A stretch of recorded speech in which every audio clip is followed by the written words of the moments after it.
Hey, Hey, Jua. man, how are you? Good to see you, buddy. Thanks for inviting me down here. You may not know, but I've been down here many times Got it. because Forest Hill Covenant Church is actually one of our denominational churches, but it's also a building that's important to you. Yes, our church, the church that I planted, our Heart Change Fellowship, we met here for several years. Well, I'm glad to start here, and I'm looking forward to our day together. So why don't you lead the way? Let's go.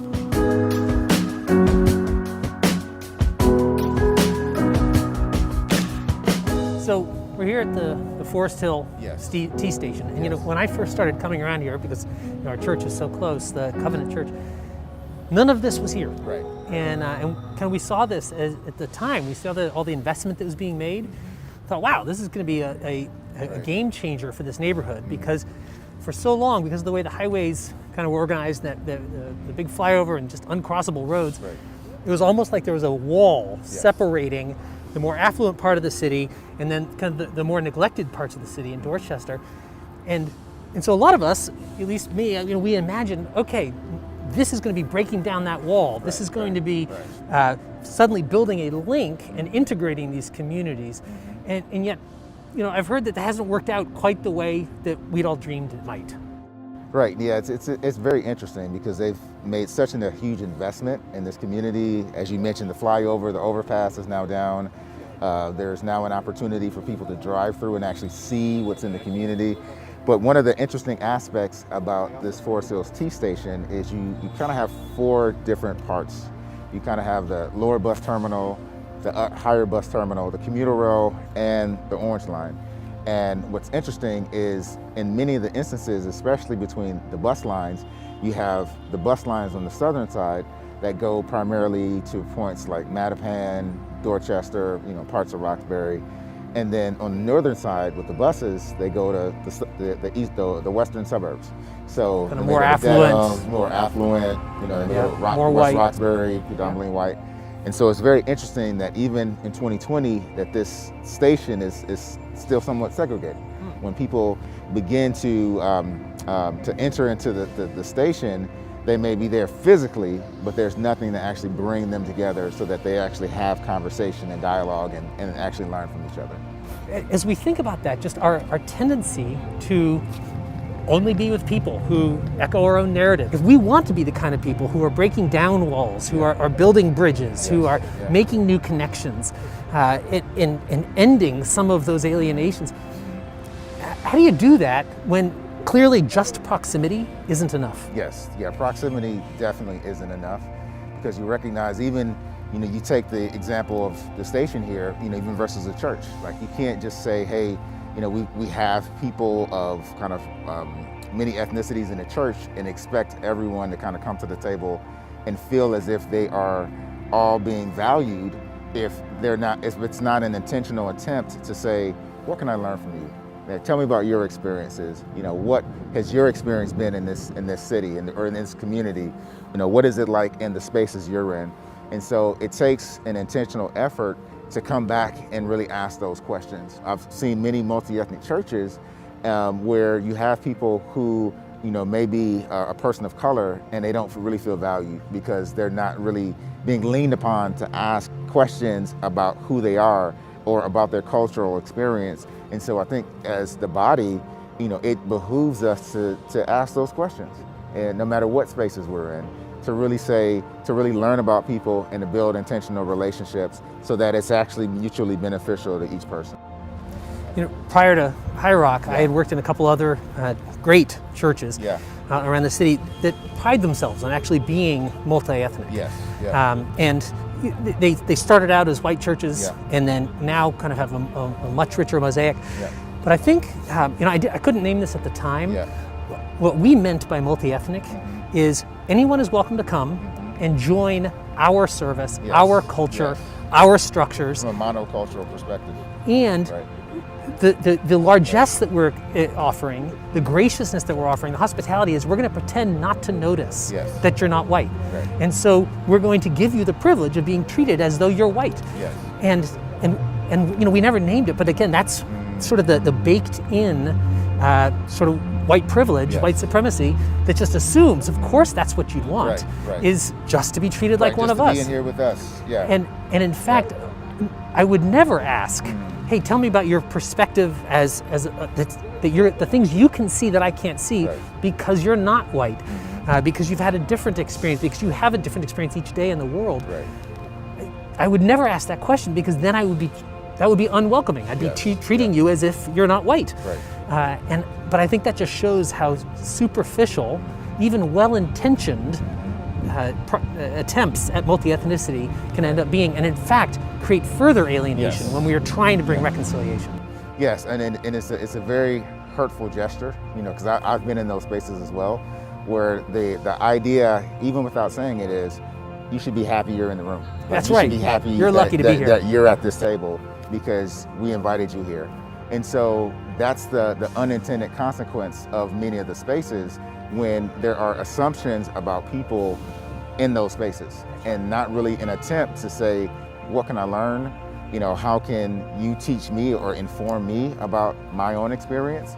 How am I holding on to potential biases, presumptions and things of that nature?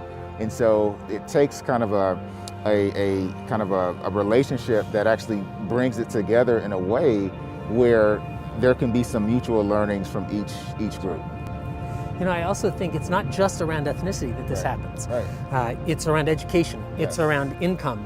And so as relatively affluent people will pretend not to notice that the poor people that we've invited into this space, and they're lucky to be here with us, that they're poor or that they're less educated, rather than assuming because they are less educated, because they have had to experience more scarcity, they have access to kinds of knowledge, kinds of wisdom that someone like me just not going to be able to see. Right, totally. They have a given experience. So I remember years ago I heard, you can learn something from any person if you just ask the right questions. That's right. And so with that same individual, they may know a host of information about a number of different things, but in many instances, assumptions are made so that those questions are never processed and never examined. Questions are what break down barriers, and instead of going in with statements, having the humility to ask questions, to admit I don't know. And I think how interesting it is that Jesus asked so many questions and answered so few. It's totally true. And you think about Jesus and how those questions were always communicated to really bring out what was in that person. And so he asked the question and really was patient to wait on the response, to really give them an opportunity to kind of wrestle with it, to think about the complexity of the question, to think about the response, and then help them really figure out mentally and emotionally where the connection was with whatever he was communicated to them. One of the core elements of learning is asking questions, and it's being curious. And the scientific method requires first saying, I don't know, so I'm going to challenge my own assumptions. And yet very few of us have the ability to take that same way of approaching our academic work and bringing that into our personal relationships. Because so often we think, well, hold it, I've got an advanced degree and whatever. I already know the right answers. And so my job is to dispense information rather than to be curious in my private and personal life in the same way that I am in my professional or academic life. I think conversations like these really help because it helps people, especially who have maybe had that same type of lens, to recognize that, okay, that I can take those next steps to really finding out more about my faith and actually why I'm choosing to believe and hold on to the ideologies that I believe. That's good. All right, well, let's move on, but this has been great stuff.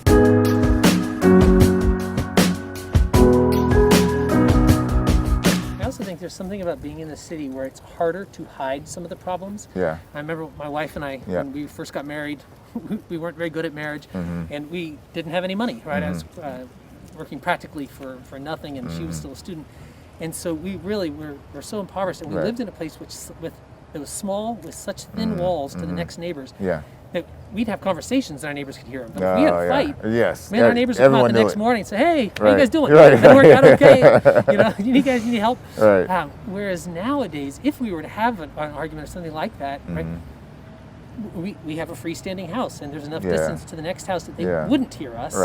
And so actually we can remain isolated with our problems more easily.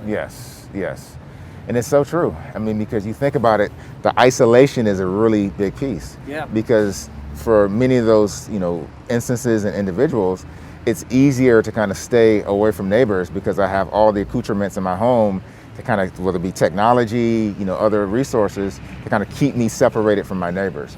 What's funny is my wife and I, we lived in Boston for several years, for 13 of our 14 years being in Boston, in this area we've lived in Boston. And what's so amazing is, like, we had such great relationships with our neighbors. The neighbors, kind of talk to each other, they know each other, they're in each other's spaces having conversation.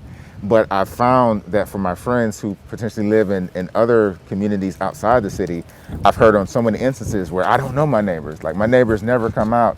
They've got grounds people who work on the grounds, and they've got, other, individuals who kind of help out. So they're never really outside in the community.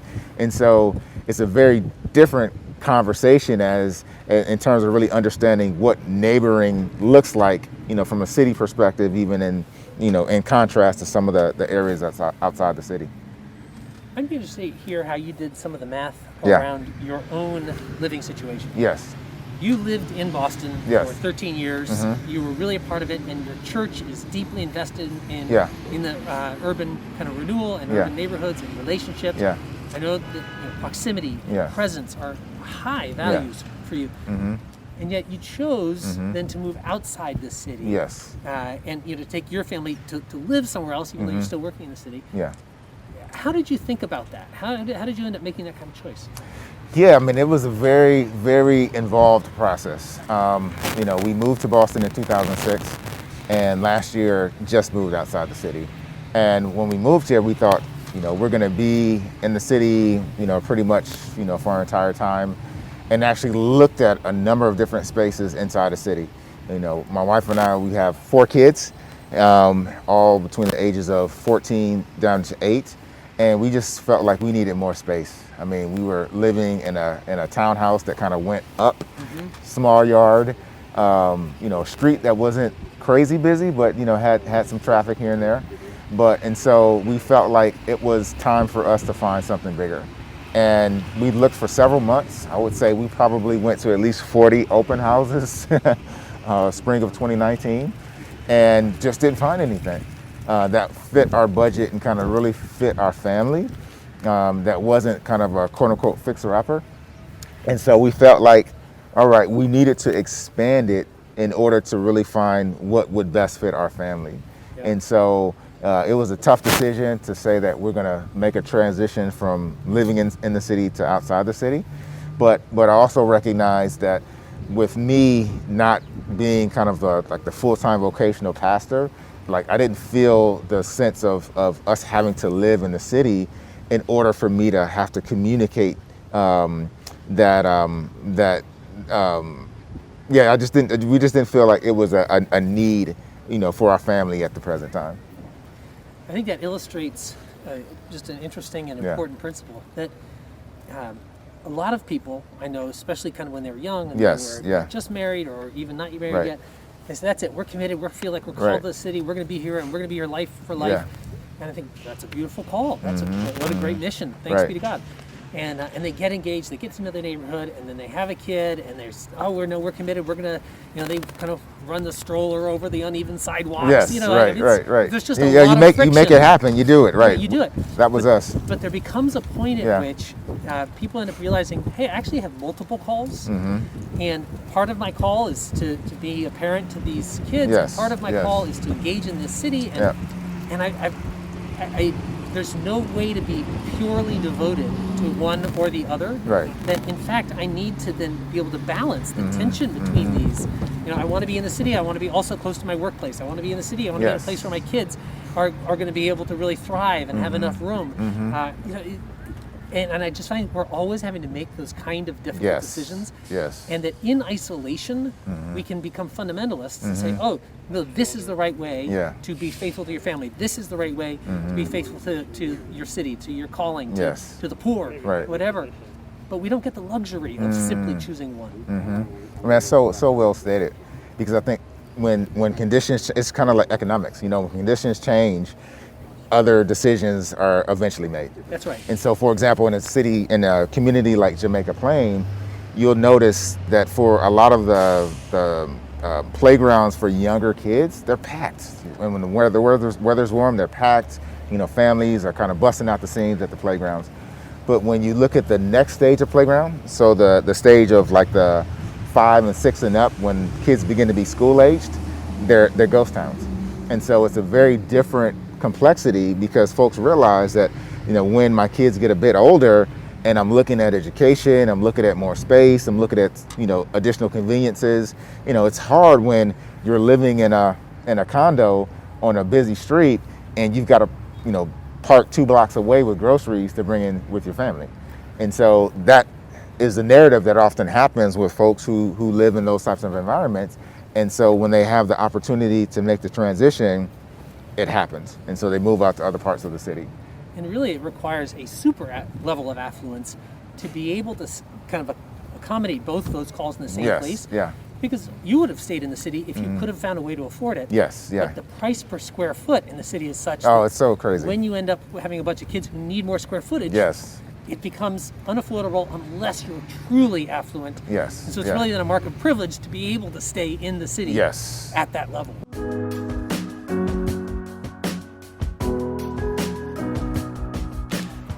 People in our church will say, oh, the people here in Arlington, Lexington, Needham, whatever. Right. People here, they don't have any needs. Yes. Yeah. Right. Oh my gosh! Are you kidding? Have you seen the suicide statistics? Yes. Have you seen the watch out for the tree.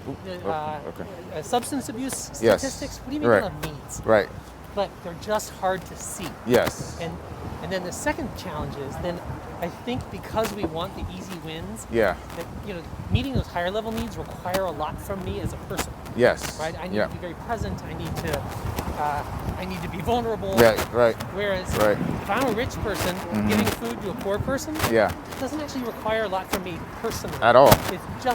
It's transactional. It's just transactional. It's transactional. Yeah. Big time. But it feels good. I know I've done something good, and now I can move on. Right. I'm not affected by it. Right. And I think that's such a temptation in the suburbs that you don't see as much in urban ministry. Yes. Well, I guess you do see it in urban ministry, but it's easy then to justify it maybe in urban ministry. Yes. And stay there and say, look how valorous we are. Look how virtuous we are that we gave charity. Yes. But we didn't actually give ourselves. At all. And what was given was kind of a morsel.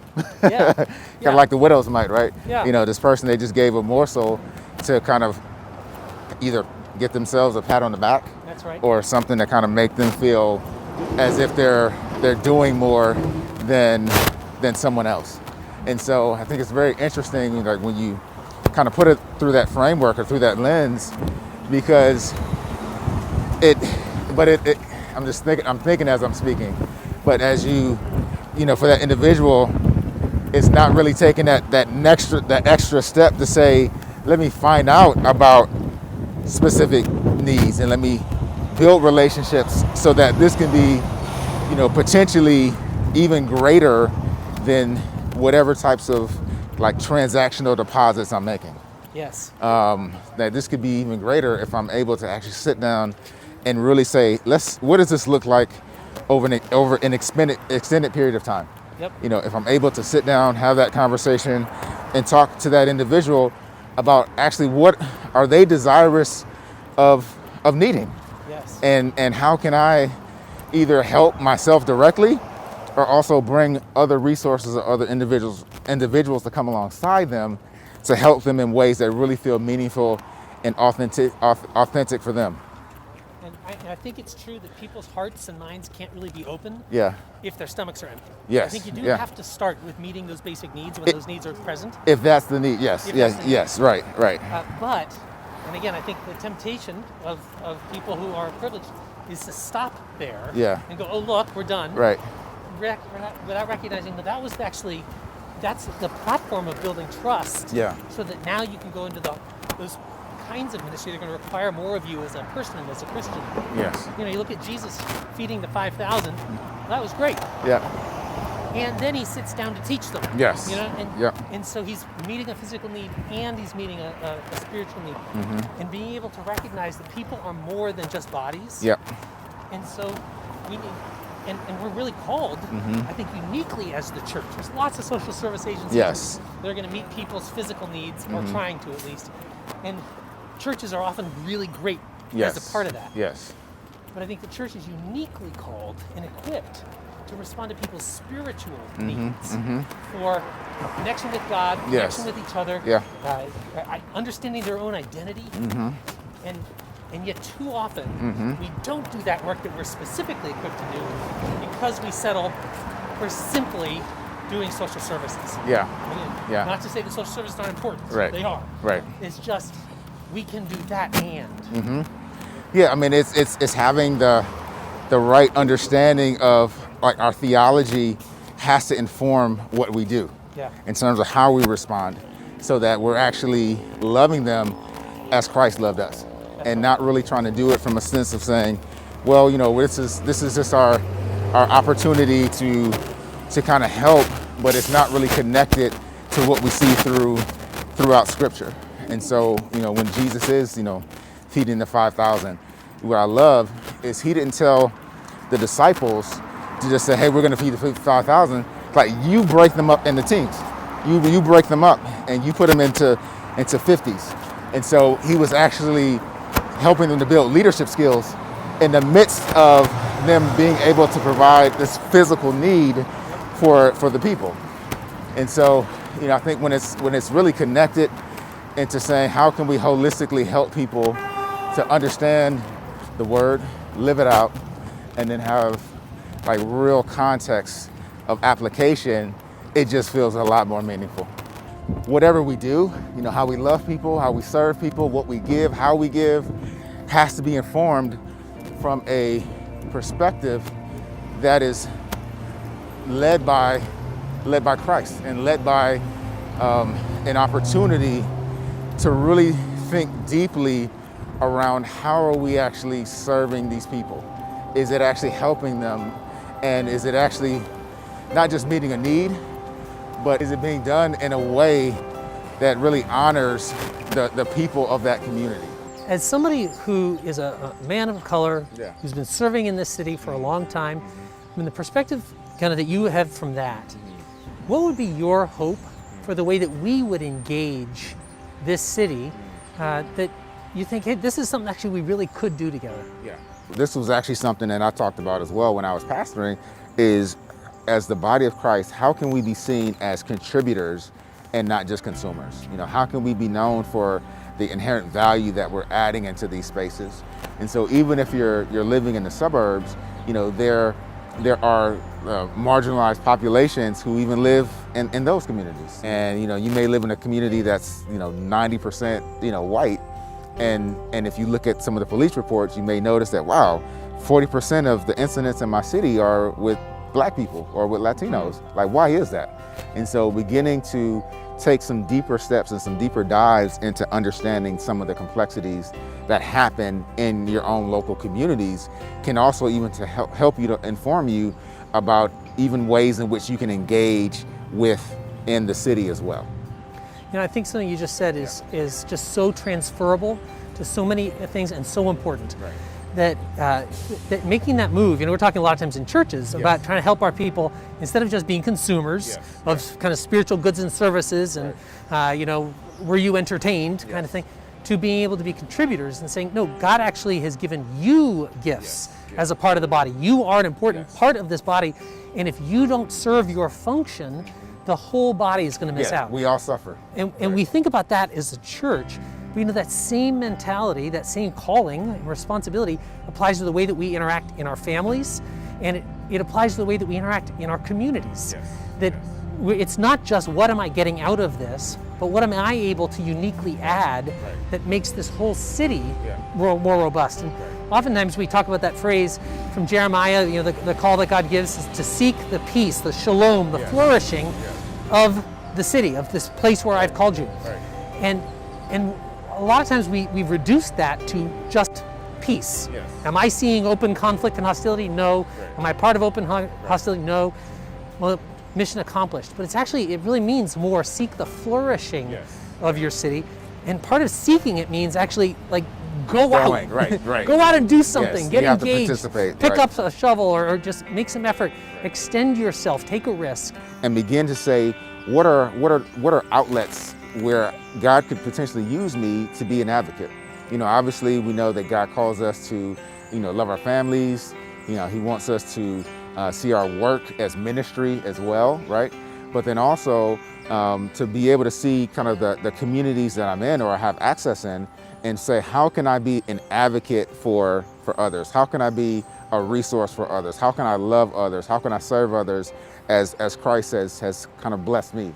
Well, I appreciate so much you saying that it's not that I want to pretend I don't have this education, I don't have this privilege. Right. I do have it, and in fact, the best gift I can give is owning there is privilege to being white. There is privilege in this society to being educated. There is privilege to being affluent. There's all these privileges. And so the gift that I can give is not to evacuate all of that, but instead to leverage it for the sake of others. And so one of the phrases we use a lot is, we're not asking you to do something that's contrary to who you are.